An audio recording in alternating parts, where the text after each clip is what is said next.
I'm sitting with Jesus among this landscape of rolling hills of green with mountain peaks like the Rocky Mountains in the distance. He was talking with me and just hanging out with this kid like he was just a very comfortable, relatable dad. Over the rolling hills, I could see this golden light growing. I thought it was a city behind the mountains. I knew there was a city and a throne, but I was focused on this beautiful golden glow growing and increasing, coming over the hills. I was captivated by this light because I just knew something magnificent was there. This was the presence of Almighty God. It felt like a hand, but it wasn't because it was light, but I felt it reaching toward Jesus and toward me.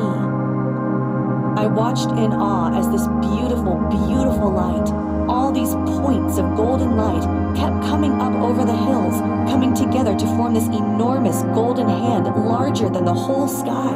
It covered everything. The golden light was the ultimate of every great word, the almighty, sovereign, all-powerful, holy. Just, whoa. The gigantic hand of light reached for Jesus, and the golden light touched or merged with the whiter light of Jesus, and I knew intuitively in an instant, this was one light. This is God. There was a separation, a distinction of Jesus from Almighty God, but Jesus was also showing me they were one and the same. All that overwhelming glory and power are hard to connect with as a child. So he first came to me as a man, like a dad. Advancing up the long room to meet me, I saw my dear father and mother, and with them my youngest sister. With a cry of joy, I flew into my father's outstretched arms and heard, with a thrill of joy, his dear familiar, my precious little daughter. At last, I cried, clinging to him. At last I have you again.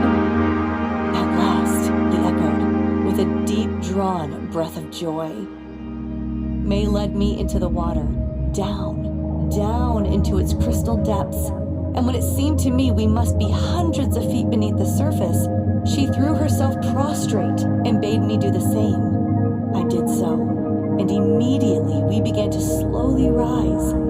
Presently, I found that we no longer rose, but were slowly floating in mid-current, many feet still beneath the surface. Then appeared to me a marvel. Look where I would, perfect prismatic rays surrounded me. I seemed to be resting in the heart of a prism, and yet such vivid yet delicate coloring mortal eyes never rested upon. Instead of the 7 colors as we see them here, the colors blended in such rare graduation of shades as to make the rays seem almost infinite. As I lay watching this marvelous panorama, I was attracted by the distant sound of music.